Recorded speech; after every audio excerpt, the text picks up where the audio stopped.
CA foundation में hard subjects को कैसे ट्रीट करना चाहिए। Hi guys, this Darshan Khare CSCS from wowclass.com और मैं यहां पे आपको देना चाहूंगा कुछ टिप्स कि हार्ड सब्जेक्ट को आप किस तरीके से टैकल कर सकते हो for the purpose of CA foundation.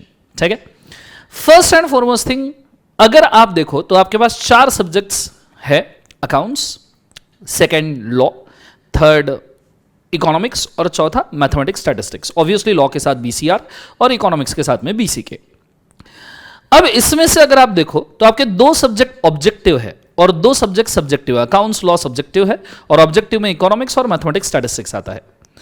But देखा जाए तो डिफिकल्ट सब्जेक्ट के अंदर कॉमर्स वालों के लिए, स्पेसिफिकली 11th-12th कॉमर्स से जो आते हैं उनको मैथमेटिक्स स्टैटिस्टिक्स और लॉ डिफिकल्ट जाता है, और जो साइंस बैकग्राउंड से आते हैं उनको अकाउंट्स और लॉ ये डिफिकल्ट जाता है। तो इन डिफिकल्ट सब्जेक्ट को हैंडल कैसे करें, तो पहले जो कॉमर्स बैकग्राउंड से आते हैं उनको मैं यहां पे मेंशन करना चाहूंगा कि आप मैथमेटिक्स स्टैटिस्टिक्स की बहुत अच्छी राइटिंग प्रैक्टिस कीजिए। आप किसी अच्छे टीचर से सीखिए जो आपको अच्छे से गाइड कर सकता है, क्योंकि बहुत सारे ऐसे टीचर्स हैं जो मार्केट में काफ़ी अच्छा पढ़ाते हैं, बट बेसिकली वो 11th-12th कॉमर्स वालों के लिए सूटेबल है क्या, ये आप उनके डेमो लेक्चर्स देख के डिसाइड कर सकते हो। जैसे wowclass.com के मैथमेटिक्स के जो टीचर है हमारे करंट सर, उनके डेमो लेक्चर्स हमने नीचे दिए हैं। आप डेमो लेक्चर देख के डिसाइड कर सकते हो उनसे मैथ स्टैट्स पढ़ने से आपको समझ में आ रहा है क्या। ठीक है, तो पहले टीचर एक अच्छा सिलेक्ट कर सकते हो। दूसरा, आपने राइटिंग प्रैक्टिस और प्रॉब्लम सॉल्विंग प्रैक्टिस बहुत स्ट्रांगली करनी चाहिए। इन केस ऑफ लॉ मैं खुद ही पढ़ाता हूं, तो आप मेरे डेमो लेक्चर्स देख सकते हो, तो आप सिलेक्ट कर सकते हो कि लॉ के लिए स्पेसिफिकली दर्शन सर के डेमो लेक्चर्स समझ में आ रहे हैं, उसकी भी लिंक हम नीचे देंगे डिस्क्रिप्शन में। And at the same time law के अंदर क्वेश्चन आंसर लिखना बहुत जरूरी है, बहुत ज्यादा जरूरी है। भले ही मैथ स्टैट्स ये ऑब्जेक्टिव है, मैथमेटिक्स स्टैटिस्टिक्स ये ऑब्जेक्टिव है, पर उस केस में आप जब तक कि पूरा सोल्यूशन वाइज आंसर नहीं निकालते हो तब तक कि आप प्रॉपर आंसर टिक नहीं कर पाओगे। एंड लॉ तो पूरा का पूरा डिस्क्रिप्टिव है, लॉ और BCR पूरा डिस्क्रिप्टिव है, तो आपको राइटिंग प्रैक्टिस क्वेश्चन आंसर की करनी ही पड़ेगी, तभी जाके आपको यहां पे सक्सेस मिल सकता है। तो ये चीज को आपने याद रखना।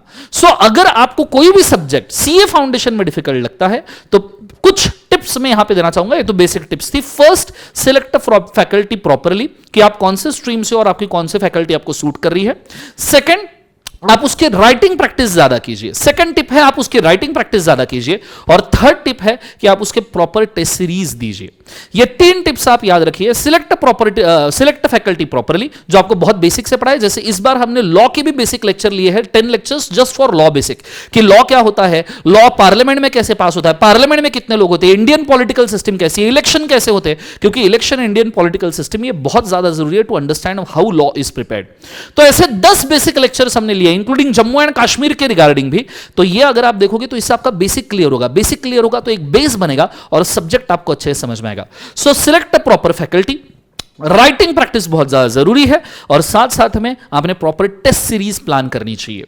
ये 3 टेक्निक्स अगर आप याद रखोगे तो ऑब्वियस सी बात है आपका हार्ड सब्जेक्ट भी आपको प्रॉपरली इजी लगना शुरू हो जाएगा।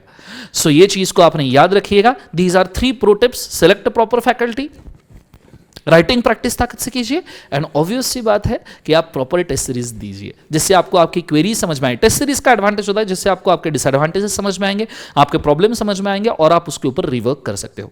सो this are the pro tips from me, Darshan Khare, CSCS from the wowclass.com। Thank you so much for watching this video. Please subscribe, like and share this channel.